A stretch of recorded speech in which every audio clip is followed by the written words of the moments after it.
스마트머니의 선택, 오늘은 김종유 애널리스트님과 함께하겠습니다. 네, 안녕하세요. 안녕하십니까? 네, 먼저 글로벌 물가가 계속해서 좀 저물가 상태를 유지하고 있는 것 같습니다. 특히 선진국에서 더 그런 것 같은데 앞으로 이런 흐름 계속 이어질까요?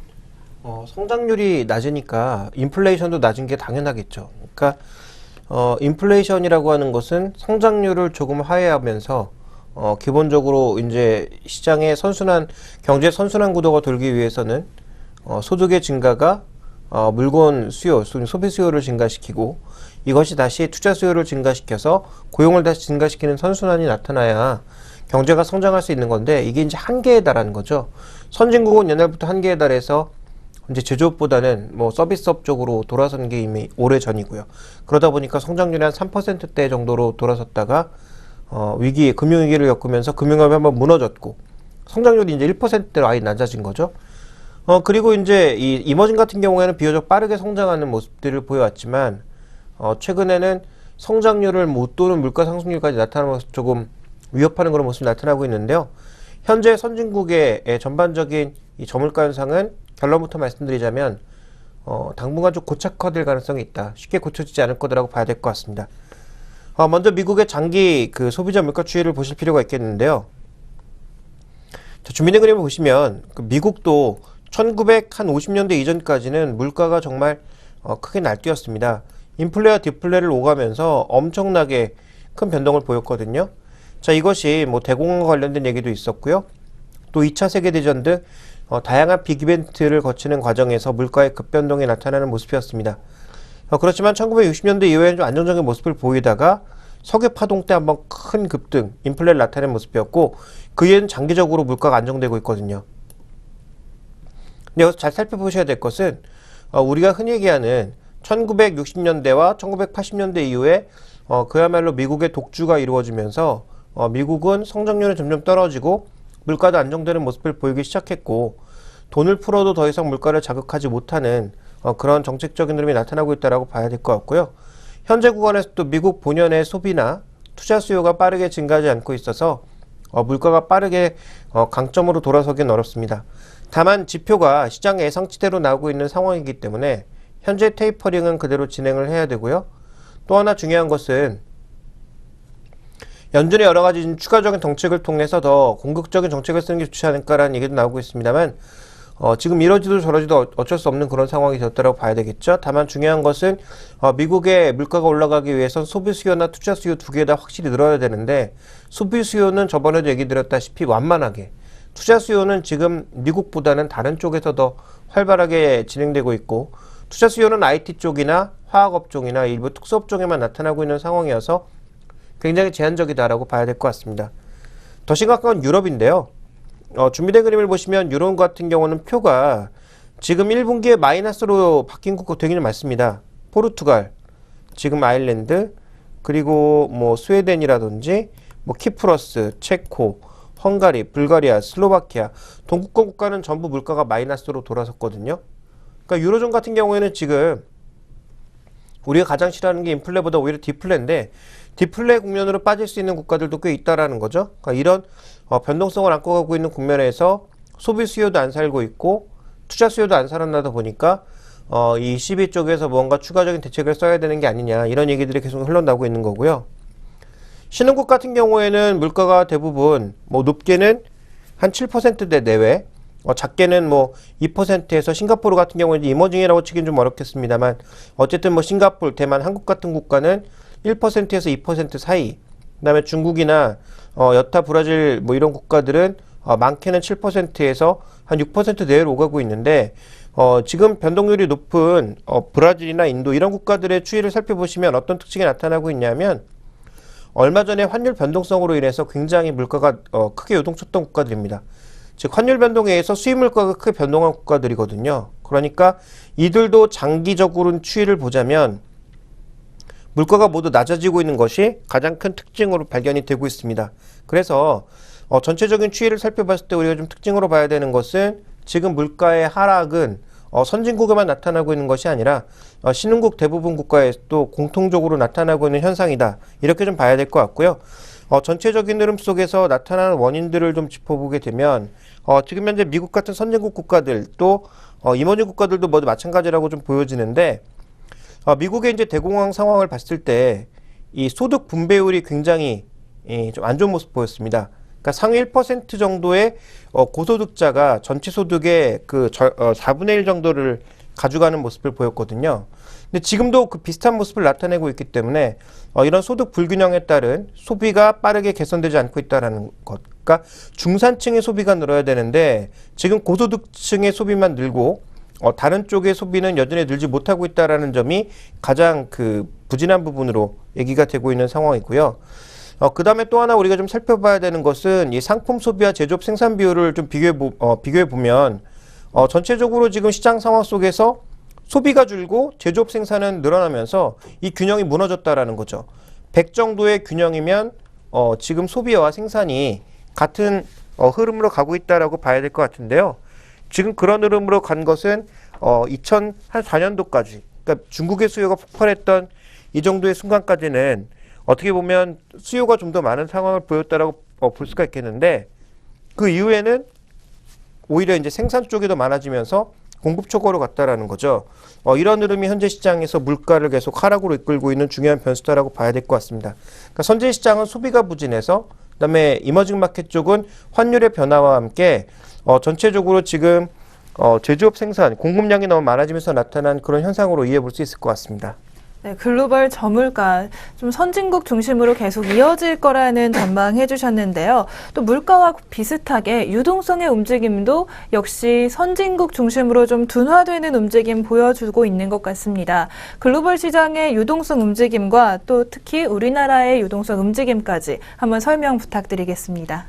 네, 최근에 유동성 흐름을 보시면 뭐 이머징으로 많이 돌아서고 있다 이런 얘기도 좀 나오고 있지 않습니까? 그런데 이머징으로 돌아서고 있는 건 사실이나 이머징 쪽으로 쏠리고 있다는 아닙니다. 그러니까 이머징으로 그동안 전혀 돈이 가지 않았다가 뭐 이런 표현 적절할지 모르겠습니다. 이머징 마켓 너희도 조금 나눠줄게. 뭐 이런 정도의 뉘앙스지. 선진국으로 가던 돈이 선진국에서 모두 방향을 틀어서 선진국 됐고 이제는 이머징 이런 상태는 아니라는 거죠. 선진국으로 가되 너무 선진국으로 쏠려 있으니까 선진국 요만큼, 이머징 너희도 요만큼 정도 줄게. 이런 형태의 지금 흐름이라는 거죠. 그러니까 뉘앙스를 정확하게 이해하셔야 됩니다. 지금 뭐 일부 언론이나 그 흔히 시장을 좋게 보는 애널리스트들은 이머징 쪽으로 돈이 뭐 쏠려오고 있다. 뭐 이런 표현들도 쓰고 있는 것 같은데요. 그 정도는 아닌 것 같고요. 그림으로 좀 확인을 해볼까요? 지금 4주간 펀드 유출입 동향을 보시면 선진국 쪽에서는 북미 쪽에서 특히 미국 쪽에서 돈이 좀 빠져나왔습니다. 그렇지만 유럽은 꾸준하게 돈이 유입되고 있고요. 일본 쪽으로도 다시 자금이 유입되는 그런 양상이 있고요. 글로벌 전체로 놓고 봤을 때도 선진국 시장의 탄력이 줄었을 뿐 자금은 유입되고 있다고 봐야 될 것 같습니다. 신흥국은 지역마다 조금 다른데요. 유럽이나 중동, 아프리카 쪽에서는 돈이 빠져나왔고 라틴 아메리카나 아시아 쪽에서는 아주 조금 돈이 들어오는 모습. 그래서 전체 이머징에 돈이 들어오는 양상으로 나타났습니다. 그러니까 이머징 자체는 3주 연속으로 돈이 들어오고 있지만 이 지역별로 조금 다른 모습을 나타내고 있는 가운데 선진국 증시는 여전히 서유럽을 중심으로 꾸준히 돈이 들어오고 있다. 이렇게 좀 봐야 될 것 같습니다.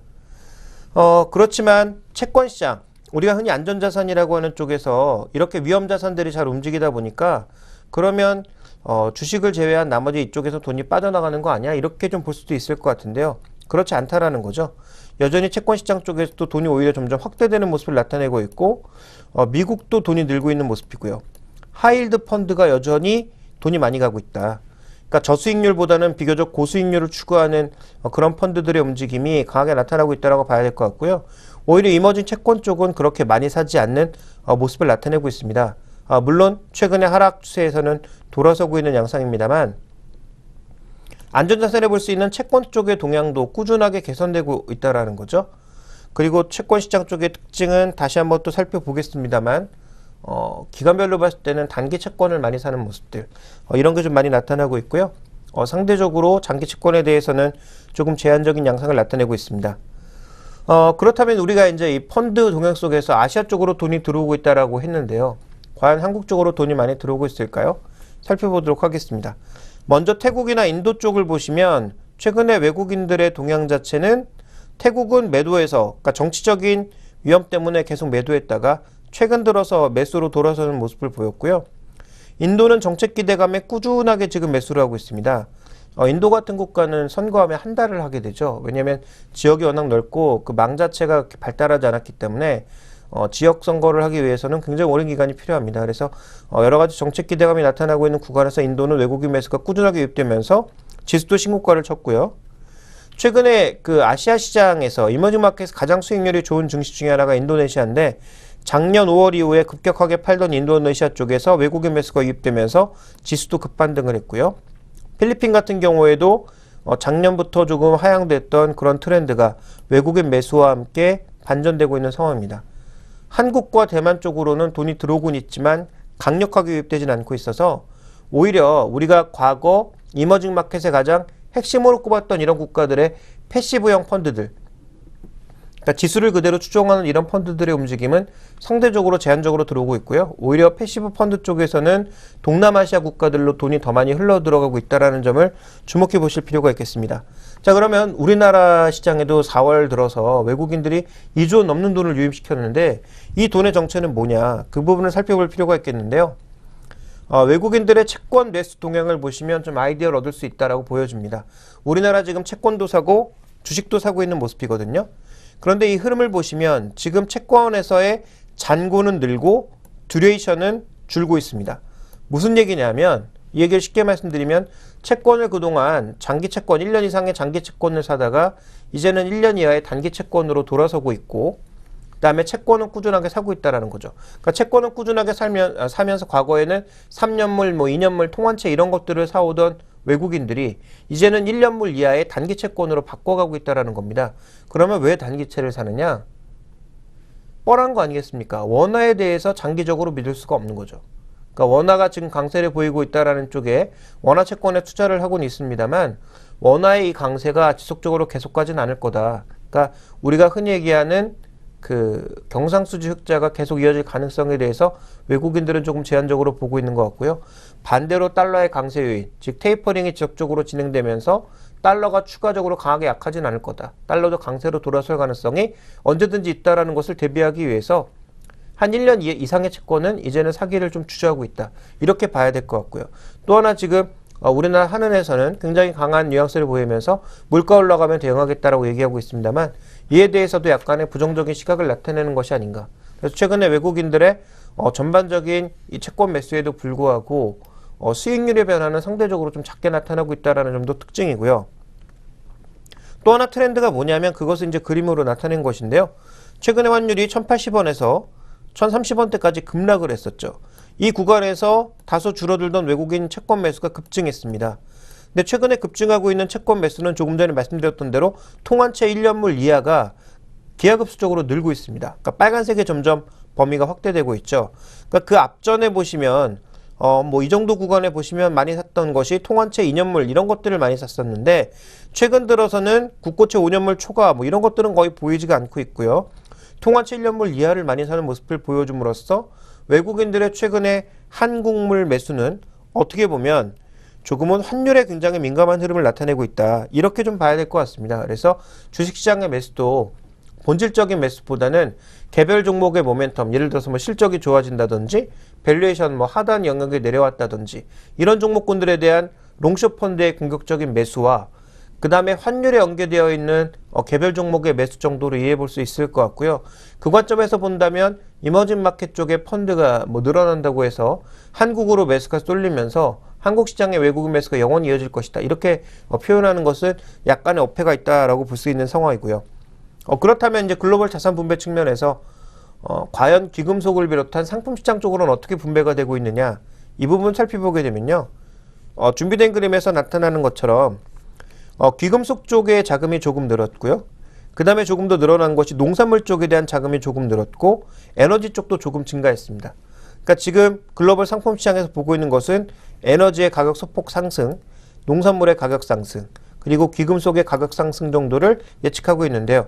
귀금속 쪽에서는 금에 대한 투자가 만약에 많이 늘어나고 금에 대한 투기적인 수요가 많이 증가하는 모습을 보여준다면 이것은 인플레 압력의 증가를 의미하는 것이기 때문에 향후 우리가 좀 의미 있게 봐야 될 필요가 있다. 왜냐하면 이 물가가 올라가는 것이 문제는 속도 정도인데요. 속도가 아주 빠르게 올라가지만 않고 완만하게 시장의 성장률을 침해하지 않는 정도로 올라간다면 그게 지금 우리가 가장 바라는 그림이고요. 만약에 그 그림이 나타나게 됐을 때 우리가 가장 선호해야 될 종목은 산업재, 기계, 소재 이런 종목군들이거든요. 제가 그동안 그렇게 별로 안 좋다라고 말씀드렸던 종목군들이 어떻게 보면 빅랠리를 보일 수 있는 초기 징후는 바로 여기서 발견할 수 있는데 이게 중국이라든지 아니면 뭐 유럽, 미국 이런 쪽에서 보여야 됩니다. 그래서 만약에 선진국 쪽에서 물가의 상승 속도가 보이기 시작한다면 그때 주목해야 될 것은 IT 가전, 내구 소비재 쪽이 가장 좋을 것 같고요.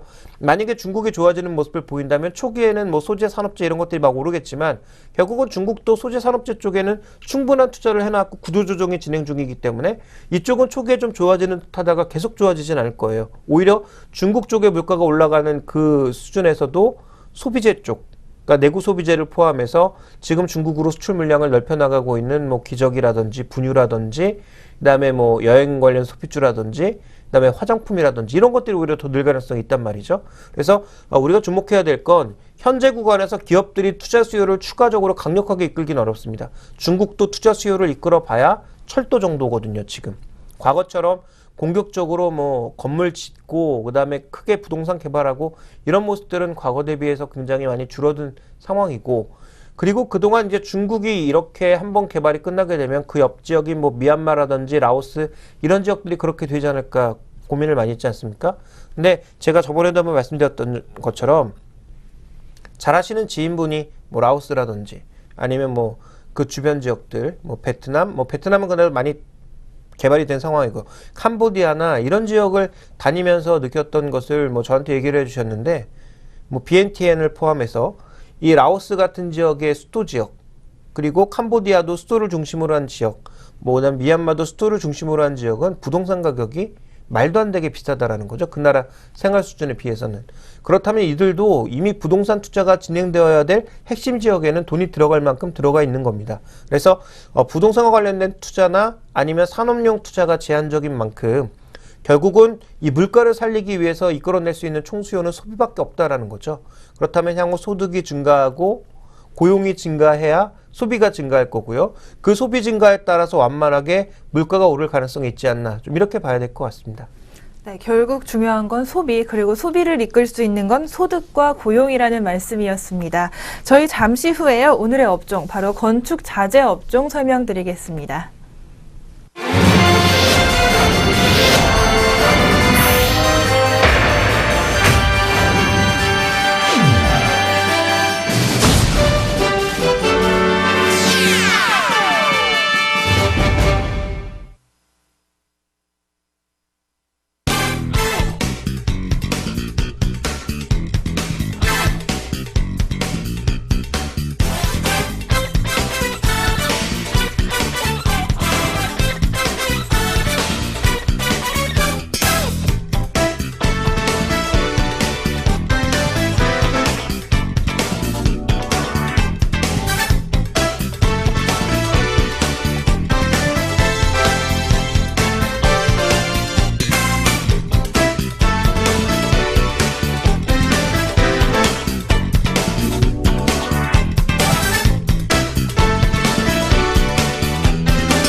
스마트머니의 선택 김종유 애널리스트와 함께하고 계십니다. 오늘 살펴볼 업종은 바로 건축 자재 업종입니다. 지난 방송에서도 소개를 해드렸지만 건자재 업종 성장성이 좀 긍정적이다 이런 말씀을 해드렸었는데요. 이 건자재 업종이 지속적으로 성장할 수 있는지 오늘 한 번 더 짚어보도록 하겠습니다. 우선 얼마 전에 건자재 업종이 무더기 신고가가 나왔습니다. 우선 이 이유부터 한번 알아보겠는데요. 어떻게 보십니까? 오늘도 나쁘지 않죠? 시멘트 관련주 여전히 흐름이 죽지 않고 있고요. 그 다음에 한샘이라든지 이런 종목군들 고점 대비해서 탄력이 둔화되고 있습니다만 여전히 신고가 수준이고요. 그리고 페인트주 오늘도 장 초반에는 대부분 신고가에 다시 한번 또 진입하는 모습을 보였고요. 벽산을 비롯한 단열재 관련 종목군들도 여전히 그렇고요. LG아웃시스 또 KCC 같은 대형주들의 흐름도 나쁘지가 않습니다. 물론 상탄력은 둔화된 종목이 최근에 많이 보이고 있습니다만 왜 이렇게 바뀌고 있는 거냐? 결국은 과거처럼 우리가 과연 신규 수요가 폭발하고 있는 거냐, 대규모 신도시가 또 만들어지고 있는 거냐, 그건 아니거든요. 그럼에도 불구하고 좋아지고 있는 것은 정부의 규제가 두 가지 방향으로 진행되고 있는데 이 두 가지 방향이 건축자재주에겐 새로운 모멘텀이 되고 있다 이렇게 좀 봐야 될 것 같고요. 그 두 가지 모멘텀이 무엇인지부터 먼저 확인을 좀 해보도록 하겠습니다. 첫 번째로는 이제 2016년부터 우리나라에서도 건축물 에너지 효율 등급이 의무화됩니다. 그러니까 건물을 지었을 때 이 건물이 에너지 효율이 얼마나 되는지를 등급으로 표시한다는 거죠. 좋은 등급을 받아야 나중에 새로 증축을 하거나 재건축을 할 때 용적률 같은 것에서 이점을 준다라는 거죠. 그리고 아마 세금 체계도 조금 달라질 겁니다. 그래서 에너지 효율이 낮은 쪽에는 더 많은 세금을 물리는 방향으로 갈 거예요. 그러면 어떻게 되겠습니까? 당연히 건물을 리모델링을 하거나 아니면 새로 지을 때 에너지 효율이 높은 방향으로 지으려고 하겠죠. 그러면 그 과정에서 건축자재의 흐름도 바뀐다라는 것입니다. 그동안은 조금 나쁜 자재라도 어떻게든 싸게 짓는 것이 효율적이었지만 이제는 건물을 유지 보수하고 가져가야 되는 측면에서 이거를 효율이 높게 짓지 못하면 건물주가 물어야 되는 돈이 더 많은 거거든요. 물론 건물주가 상당 부분 세입자들이나 이런 사람들에게 넘기겠지만 그러면 서로 부담이 될 수밖에 없는 국면이기 때문에 향후 건축자재에 있어서 큰 흐름이 바뀐다라는 거고요. 이건 글로벌 트렌드입니다. 준비된 그림을 보시면 우리나라에도 2016년 방금 말씀드렸던 것처럼 건축물 에너지 효율 등급이 의무화되고요. 그 다음에 2020년까지 2005년 대비해서 이산화탄소는 30%를 감축을 해야 되고요. 2025년도에는 제로 에너지, 즉 건물 자체에서 여러 가지 에너지 효율을 높여서 최대한 에너지의 효율을 지킬 수 있는 그런 방향으로 가겠다라는 것이고요. 이것은 미국, 유럽, 일본도 모두 마찬가지입니다. 그러니까 전 세계에서 모두 나타나고 있는 흐름이고 우리도 법상으로 지키고 있는 만큼 이와 관련돼서는 변화를 할 수밖에 없다라는 거죠. 그러니까 이렇게 에너지를 절감하는 방향이 한 가지 방향이고요. 또 한 가지 방향은 친환경입니다. 그러니까 프탈레이트를 포함해서 포름알데히드와 같은 건강에 영향을 미치는 우리가 흔히 새집증후군이라 불리고 있는 이런 그 물질들, 발암물질이라든지 아니면 인체 유해 물질들에 대해서 규제가 점점 높아진다는 거죠. 그러니까 유럽이나 미국이나 아시아나 대부분 국가들이 다 2009년부터 2010년 이후로 대부분의 제품의 프탈레이트나 포름알데에 대한 규제가 높아지고 있거든요. 그러니까 이런 제품들을 쓰면 안 되는 겁니다. 과거에는 어느 정도 용인을 해줬다면 규제 강도가 점점 올라가고 있거든요. 그러니까 이것은 크게 두 가지 방향, 결국은 몸에 나쁜 제품들을 섞어 쓰면 안 된다라는 것, 그리고 에너지 효율을 높이는 방향으로 가고 있다라는 것, 이것이 건축자재에 굉장히 긍정적인 모멘텀으로 작용을 하고 있습니다. 네, 에너지와 건강 관련한 규제 시작이 되고 있고요. 이외에도 단열재 같은 소재 측면에서도 규제가 시작된다고 합니다. 이런 규제들은 어떤 영향을 줄 수 있을까요? 기본적으로 규제가 되면서 좋은 방향은 두 가지라고 봐야 되겠죠. 규제를 하면 우리가 흔히 어떻게 생각합니까? 규제하면 안 좋은 거 아닙니까? 이렇게 생각하지 않습니까? 그런데 모든 것에는 빛과 그림자가 있습니다. 그러니까 규제가 늘어나게 되면 수혜를 보는 업체가 존재를 한다라는 거죠. 그리고 우리가 주목하고 있고 주가가 많은 많이 오른 업체들은 기본적으로 규제가 강화돼서 더 수혜를 받은, 그러니까 지금 규제를 하는 방향이 기본적으로 더 장기적으로 사람의 삶의 질을 높이기 위한 방향 아닙니까? 거기에 무언가 맞춰서 가고 있는 종목군들이 좋아진다라는 겁니다. 그러니까 대표적으로 지금 건자재 쪽에서 규제하고 있는 단열재 같은 경우 살펴보시면요. 조금 전에 말씀드렸던 포름알데히드의 기준은 2017년 정도가 되면 검출이 되지 않아야 되고요. 그다음에 외벽 단열 기준도 점점 높아져서 외벽의 두께, 단열재의 두께가 점점 두꺼워져야 된다라는 거죠. 그래서 지금은 어느 정도의 기준이 이제 좀 높은 상황입니다만 앞으로 점점 기준이 강화되니까 실제로 안에서 열을 발생시켜서 한 뭐 5도 정도 온도를 높여놨는데 이게 시간이 지나도 밖으로 잘 열이 흘러나가지 않아야 된다라는 거죠. 그러니까 이게 얼마나 큰 차이가 있는지는 여러분들이 TV 프로그램을 통해서 아마 많이 확인해 보셨을 겁니다. 에너지 효율이 높은 종목과 그렇지 않은 건물의 똑같은 난방을 비교해 봤을 때 뭐 적외선 카메라 같은 걸로 찍어보면 그 열의 대류 현상 자체가 엄청나게 크게 차이가 나거든요. 그래서 그 붉은 부분과 파란색 부분 이런 것들을 아마 검출해 놓은 그런 최근에 뭐 예능 프로그램이라든지 아니면 다큐 프로그램 뭐 시사 프로그램들 많이 보셨을 텐데 그런 과정이라는 거죠. 그래서 이런 규제를 통해서 어떤 방향들이 나타나느냐. 기본보다 두껍게 써야 되니까 당연히 단열재 많이 써야 될 거고요. 그 다음에 또 소재가 변화하는 건데요. 이건 보신 그림이고, 그 다음에 이제 여러분들이 보셔야 될 것은 단열재 재질이 지금 현재 우리 뭐 쓰고 있냐면 여러분들 가장 잘 아시는 게 스티로폼, 그 다음에 우레탄 같은 것들 많이 쓰고 있습니다. 근데 이 안에서 유해 물질들이 굉장히 많이 나오거든요. 그리고 불에 굉장히 취약합니다. 그래서 불이 나게 되면 이 안에서 그 우리 흔히 얘기하는 유해가스들이 대부분 흘러나와서 사람들을 질식시키는 데 원인이 되고 있기 때문에 그동안 유기재료를 많이 썼습니다만 이런 유기재료를 무기재료로 바꾸려고 하고 있는데요. 이 중요한 건 이 두 개의 가격 차가 크다라는 거죠. 한 3배 정도의 크기, 그 가격을 가져가고 있기 때문에 결국 이 3배 정도의 가격 크기로 간다면 단열재 업체는 어떻게 됩니까? 더 많은 양을 써야 되는데 더 비싼 걸 써야 됩니다. 당연히 돈을 많이 벌 수밖에 없는 거죠. 그러니까 실적이 좋아질 수밖에 없는 거고요. 매출과 이익이 모두 증가할 수밖에 없는 상황인 겁니다. 그래서 이런 과정의 흐름을 예상하고 있으니까 관련된 종목군들의 흐름이 좋아질 수밖에 없는 거고요. 실제로 이제 글로벌 시장에서 보니까 글로벌 시장에선 유기질 단열재, 무기질 단열재 사용하는 금액이 거의 비슷한데요. 우리나라는 지금 보니까 무기질 단열재가 너무 적다라는 거죠. 그러니까 이쪽만 쓰고 있다라는 겁니다. 가격이 싸니까. 유해하든 말든 이쪽만 쓰고 있는 거죠. 근데 이 흐름이 점점 이쪽으로 옮겨갈 수 있다라는 겁니다. 그러면 아까 말씀드렸던 대로 상대적으로 3배 비싼 미네랄 우리라든지 유리면 같은 것들을 사용하면서 뭐 세라믹 피버 같은 것들을 사용하면서 자연스럽게 금액이 늘 수 있다라는 것. 이 부분에 이제 시장은 주목을 하고 있는 거다. 이렇게 좀 봐야 될 것 같고요. 그 다음에 이제 또 살펴봐야 될 건 바닥재, 강화마루 이런 것들을 우리가 좀 많이 쓰지 않습니까? 최근에는 여러 가지 기준에 있어서 이 강화마루의 중요성이 강조가 되고 있는데요. 대표적으로 우리가 이제 뉴스에서 보면 굉장히 어이없는 일이라고 판단하고 있지만 직접 겪는 사람들은 또 그렇지 않겠죠. 층간소음 같은 거 굉장히 이제 민감하지 않습니까? 그런데 바닥 소재를 뭘로 쓰느냐에 따라서 층간소음도 달라집니다. 그래서 강화마루 목을 썼을 때와 그 다음에 일반 벽지 같은 것들을 썼을 때와 아니면 아무것도 쓰지 않았을 때 그 데시벨 차이가 한 20데시벨 이상 차이가 나거든요. 그러니까 이런 강화 무늬목 같은 것들을 최근에 많이 쓰는 추세가 되고 있고요. 또 하나 중요한 건 뭐냐면 아까 말씀드렸던 그런 나쁜 접착제라든지 이런 데서 나온 세집 증후군을 일으킬 수 있는 그런 요인들이 대부분 어디서 나오고 있냐면 뭐 우리나라 제품들도 반드시 뭐 아주 품질이 좋다 이렇게 얘기할 수는 없겠습니다만 저가 중국산보다는 낫거든요. 그러니까 지금 KC 마크가 붙은 한국에서 정부에서 공인한 그 KC 마크가 붙은 과거 이제 KS라고 그랬지만 지금 KC로 좀 바뀌었는데요. KC 마크가 붙은 이런 제품들이 상대적으로 유리할 수밖에 없는 국면으로 가는 거죠. 왜냐하면 이런 환경 규제나 이런 것들을 피하기 위해서는 중국이 그 규제에 맞춰야 되는데 중국의 저가품들이 지금 그 규제에 맞추지 못하고 있거든요. 그러다 보니까 지금 시장에서 어떤 흐름이 나타나고 있느냐.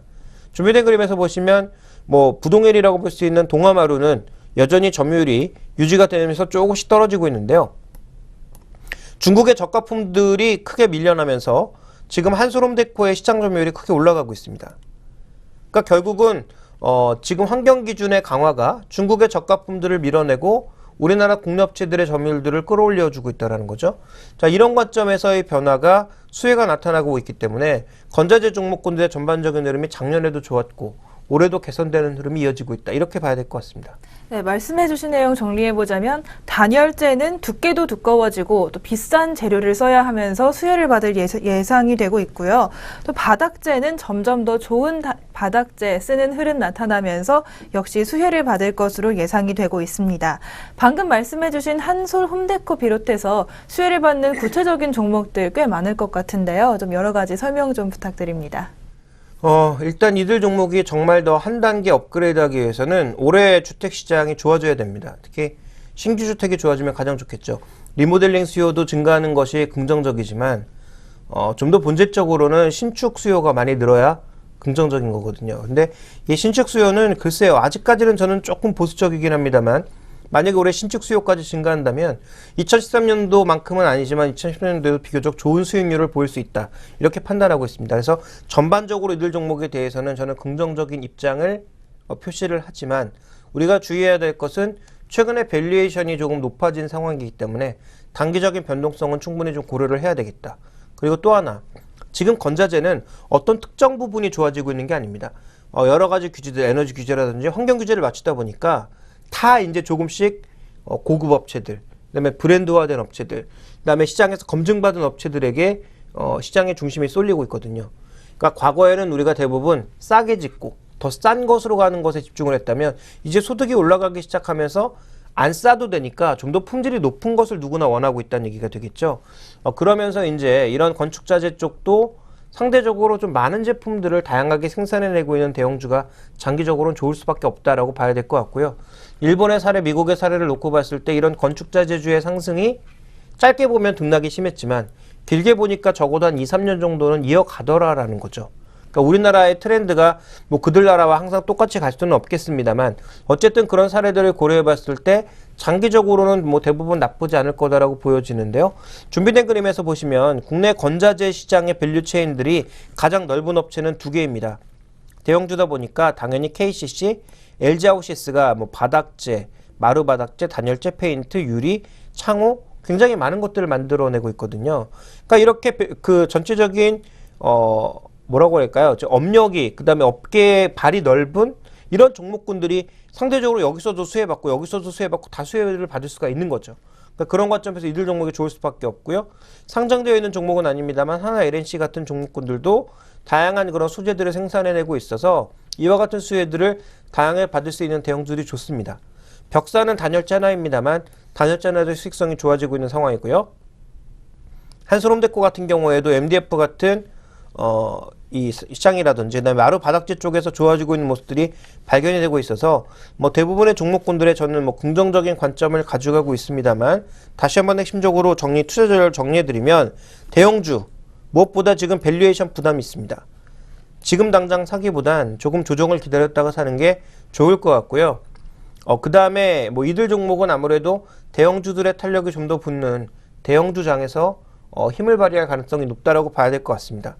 지금 당장 투자한다면 그렇다면 이쪽이 좋습니다. 중소형주 쪽이 차라리 좋거든요. 왜냐하면 밸류 부담은 상대적으로 낮고 그다음에 이익의 개선 속도는 이 중소형주 쪽이 더 빠릅니다. 그래서 이쪽이 좋은데 그럼 이쪽이 대형주 대비해서 계속 좋을 거냐? 그렇진 않다라는 거죠. 그러면 언제까지 좋느냐? 이 중소형주들의 밸류에이션이 대형주의 밸류에이션을 한 60, 70% 정도 따라가게 되면 이쪽에도 메리트가 상실된다라는 것입니다. 그래서 지금 현재 이 중소형주의 밸류에이션을 봤을 때 한 5, 60% 이상 따라온 종목군들도 굉장히 존재하고 있습니다. 그래서 중소형주도 추격 매수는 조금 자제를 하셔야 될 것 같고요. 조정시 분할 매수 정도로 바라보시고 제가 보기엔 어제 이제 말씀드렸던 한샘이라는 종목, 인테리어 전문 종목이거든요. 인테리어 종목보다는 좀 더 아랫단, 밸류체인에서 아랫단, 소재를 제공하고 있는 예를 들어 시멘트라든지 아니면 조금 전에 말씀드렸던 뭐 바닥재 한솔홈데코라든지 아니면 페인트 같은 이런 소재형 종목군들에 좀 더 관심을 가지시는 것이 제가 보기에는 단기적으로는 좋아 보이고요. 장기적으로는 밸류체인을 넓게 가져가고 있는 LG아웃시스나 KCC 같은 종목군들이 유리하지 않을까. 그렇지만 두 종목 다 공의 핵심은 조정시의 매수 관점에 들어가야 된다라는 점, 중소형주는 밸류에이션 단계가 너무 높아지면 오히려 대형주보다 먼저 매도를 해야 된다라는 점, 두 가지 포인트를 언급드리겠습니다. 네, 오늘 건자재 업종, 투자 전략까지 굉장히 자세하게 설명을 해주셨습니다. 조정시 매수 관점과 또 장기적으로 보셔야 할 업종들 잘 구별하시면서 투자 이어나가시기 바랍니다. 저희 잠시 후에 선물 전략 알아본 후에 오늘의 특징 종목들 알아보겠습니다.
오늘의 선물 전략 알아보는 시간입니다. 오늘은 선물 전문가 엘도라도 전문가님 모시겠습니다. 엘도라도 전문가님 안녕하세요. 네, 안녕하세요. 네, 우선 오늘 선물 시장 좀 등락이 좀 꽤 컸던 것 같은데요. 오늘 장 정리 부탁드립니다. 네, 오늘 장은 한마디로 외인들의 그 변덕이라고 해야 될까요? 오늘 초반에 시작했을 때는 외인들이 선물 매도 개수가 3,000개를 넘어서면서 상당히 급하게 하락을 하는 모습을 보였었는데요. 그 이후에 오히려 매수세로 돌변을 하면서 글쎄요, 한 5,000개가량 반대쪽으로 하면서 매수량을 늘려갔습니다. 그래서 하락폭보다 더 큰 상승폭을 보였고요. 결국 지금 와서는 또 다시 매도를 하면서 상승폭을 어느 정도 깎아먹은 외국인들이 계속해서 선도하고 있는 그런 모습인데요. 과연 수익을 내면서 매매를 하는지 좀 의문이 들긴 합니다. 네. 네, 지금 차트를 보니까요. 오전 약 11시 정도의 급격한 변환이 있었던 것 같은데요. 이런 상황에서 오늘의 투자 전략은 어떻게 가져가셨습니까? 네, 오늘은 비교적 매매하기가 상당히 어려웠고요. 왜냐하면 보시다시피 일정한 추세를 보인다기보다는 조금 갑자기 급변하는 그런 모습들을 보였기 때문에 미리 그 방향 쪽에 진입해놓고 변화되는 모습을 따라가기는 어려웠습니다. 결국 변화된 이후에 따라가야 될 수밖에 없는 그런 부분을 보여가지고 오늘은 좀 매매 쪽에서는 고생을 했었고요. 이런 부분은 언제나 일어나는 부분은 아니기 때문에 이런 날이 있다고 해서 추세 매매를 안 하거나 그런 식으로 접근을 해서는 안 되겠죠. 네, 이런 날도 포함해서 꾸준히 하셔야 좀 좋은 추세 매매 이어나가실 수 있을 것 같은데요. 그렇다면 앞으로의 선물 시장은 어떤 방향으로 갈 거라고 예상하시나요? 네, 지금 모양을 보다시피 좀 변동이 심한 그런 상태가 좀 더 이어질 거로 보여지고요. 다만 한 방향으로 계속해서 방향성을 보이는 그런 부분은 당분간은 좀 보기가 힘들 것 같아요. 지금 4월달 상황을 보면은 계속해서 위아래 작은 박스권에서 움직이고 있는데요. 일단 전체적인 크기는 박스권에서 놀되 그 하루하루의 그 변동성은 계속해서 있을 전망입니다. 네, 변동성이 이렇게 크다 보니만큼 전문가님들께 조금 많이 의지를 하시게 되실 것 같은데요. 투자자분들께 한 말씀 부탁드립니다. 네. 분명히 시장이 모든 것들을 판단을 내려주고요. 우리는 거기에 따를 수밖에 없습니다. 사실 오늘 같은 날은 시장의 변동이 상당히 변덕이 상당히 심했다고 볼 수가 있는 거죠. 하지만 이런 날만 계속해서 반복되는 게 아닌 만큼 아까도 강조했듯이 이런 날 한 번 있었다고 해서 추세 매매를 하지 않거나 새로운 매매법을 다시 또 강구하거나 그런 식으로 하는 것보다는 완벽한 원칙이 있다면 계속해서 꾸준하게 밀고 나가는 게 가장 좋다고 생각을 하고 있습니다. 네, 위기에도 흔들리지 않는 원칙이 필요하다. 네, 좋은 말씀 해주셨습니다. 오늘 전화 연결 고맙습니다. 네, 고맙습니다. 지금까지 엘도라도 전문가님과 함께 알아본 선물 전략 시간이었습니다.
다시 스마트머니의 선택입니다. 오늘의 특징 종목들 살펴볼 시간인데요.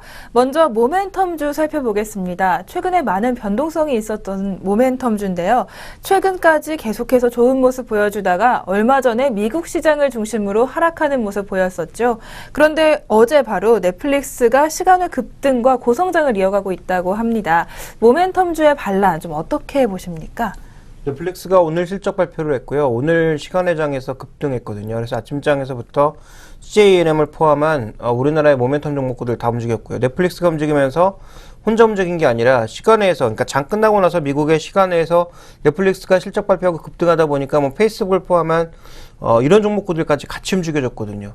그러니까 이제 이들 종목의 핵심은 뭐냐면 2000년대 IT 버블 때는 실적도 없이 그냥 무조건 주가만 계속 올라갔던 거죠. 그 주가 올라가는데 거기다 대고 유상증자를 해도 그때 못 받아서 안달이었습니다. 아마 이제 제 기억으로는 주식 투자하기 가장 좋았던 때는 그 IT 버블 때가 아니었나 생각이 되는데, 주가가 이미 뭐 3배, 4배 올랐는데 그때 유상증자를 해도 사람들이 미친 듯이 달려들어서 유상증자 물량을 서로 받으려고 난리였거든요. 그래서 제가 아시는 분은 그때 500만 원 가지고 다음 한 종목으로 2억을 넘게 벌었습니다. 그러니까 그런 정도의 그 흐름을 보였었는데 그때 다음의 실적은 정말 처참했거든요. 돈을 버는 게 없었습니다. 말 그대로 펀딩한 자금을 계속 쓰는 단계였음에도 불구하고 그 정도로 사람들이 이 닷컴 열풍에 광풍에 휩쓸렸었는데 지금은 다르다라는 거죠.